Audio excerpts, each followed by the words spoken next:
Des gyrophares bleus et rouges clignotent, peignant un tableau sinistre sur une rue parisienne sombre et luisante de pluie.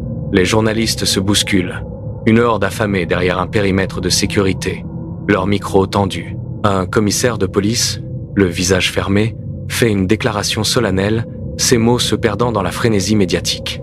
D'anxieuses manchettes de journaux défilent sur l'écran, criant « L'affaire du vampire de Paris ». L'énergie chaotique des médias, une force palpable, tourbillonne sous les lumières clignotantes.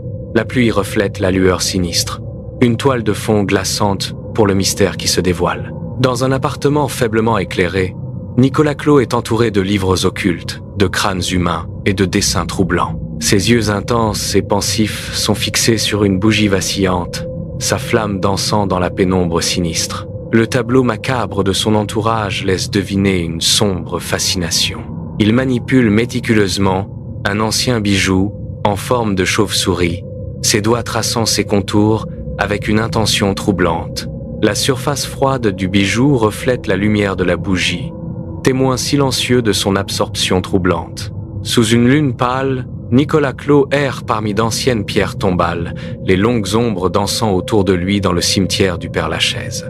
Il passe ses doigts sur la pierre froide, le regard fixé sur les sculptures d'anges déchus et de figures squelettiques. L'air est calme et silencieux, brisé seulement par le craquement du gravier sous ses bottes usées. Un étrange sentiment de paix s'empare de lui, un calme presque révérencieux au cœur du cimetière. Au milieu des sentinelles silencieuses du passé, Nicolas trouve un réconfort particulier.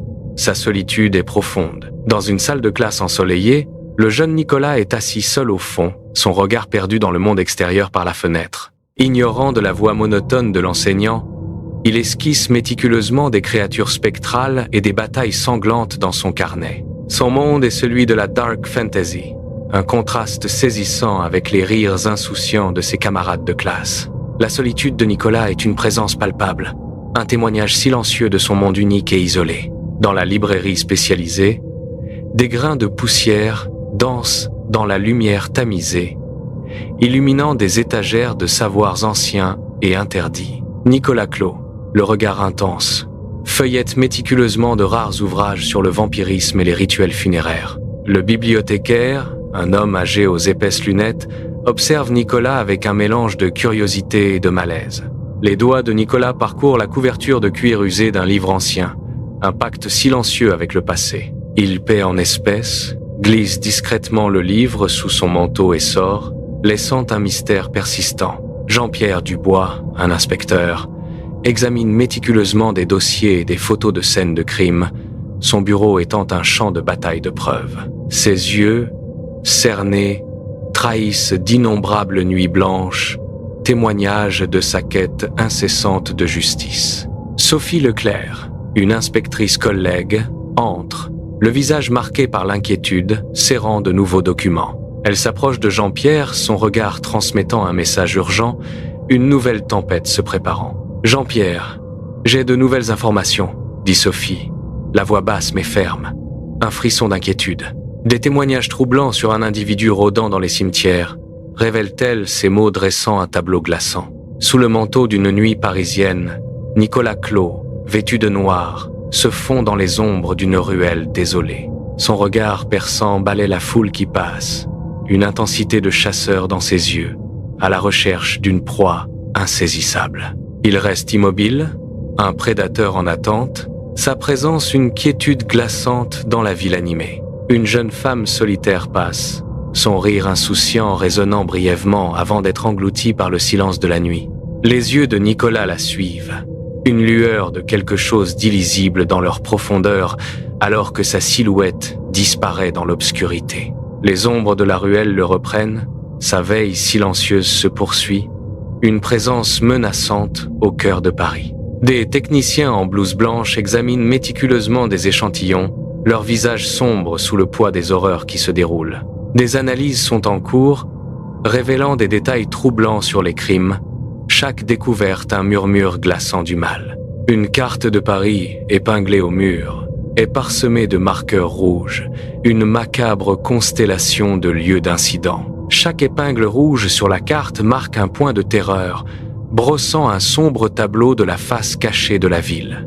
Dans l'appartement sombre, des bougies noires vacillent, projetant des ombres dansantes sur les murs et créant une lueur étrange et mystique. Nicolas Clos, le visage empreint d'une concentration troublante, trace méticuleusement des symboles arcaniques sur le sol avec un morceau de craie. Il murmure des incantations à voix basse, les sons graves et gutturaux emplissant l'air lourd d'une présence sinistre. Sur un autel improvisé, les effets personnels de ses victimes sont exposés de manière glaçante, un témoignage macabre de ses sombres rituels. L'air crépite d'une énergie presque palpable, troublante, alors que le rituel de Nicolas se déroule à la lueur vacillante des bougies. Le cimetière, ville silencieuse de pierre, baigne dans la lumière froide et implacable du jour. L'inspecteur Dubois, le visage fermé et résolu, s'agenouille, le regard fixé sur une parcelle de terre remuée. L'inspectrice Leclerc, tout aussi sérieuse, ses yeux perçants scrutent méticuleusement les pierres tombales silencieuses et vigilantes. Un indice subtil,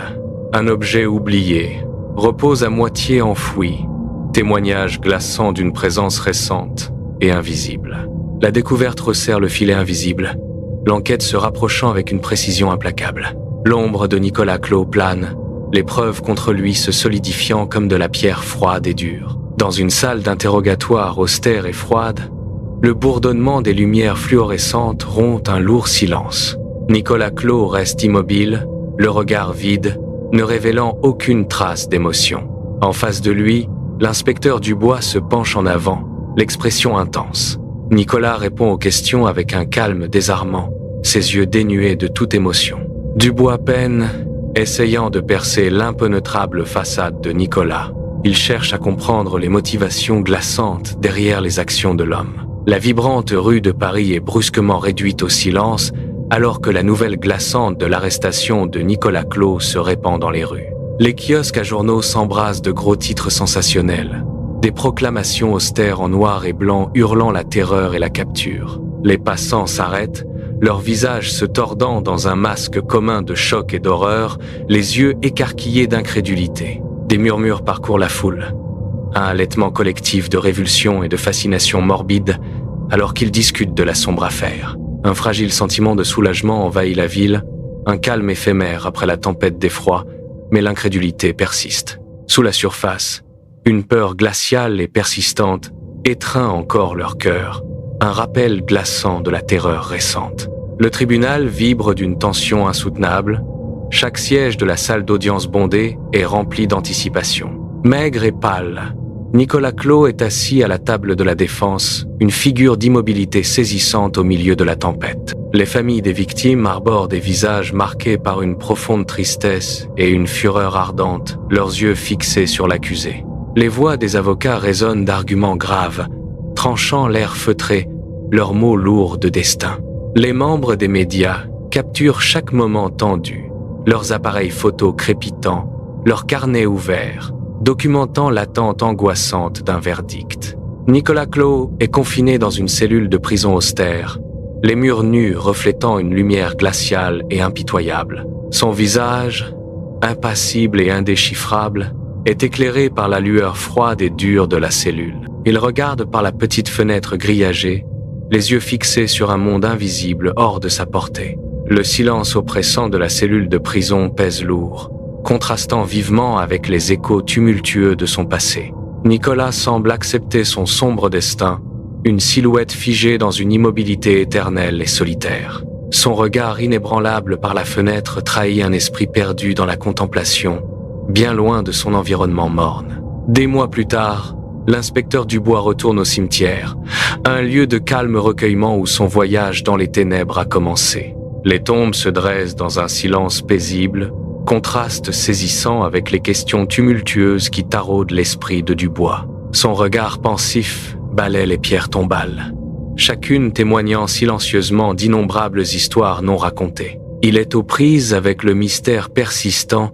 Qu'est-ce qui pousse une âme à un mal si profond et irrémédiable? La nature des ténèbres demeure une énigme insaisissable, laissant Dubois avec une question troublante et sans réponse. Paris, la ville lumière, s'étend sous un ciel étoilé, ses lumières scintillantes contrastant avec les ombres persistantes.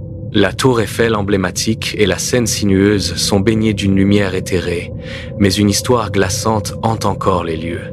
Les échos du vampire de Paris résonnent dans ces rues anciennes, un conte glaçant d'obscurité profonde. Le mystère persiste, soulevant des questions profondes sur la psyché humaine et les ténèbres qui peuvent se tapir en nous tous.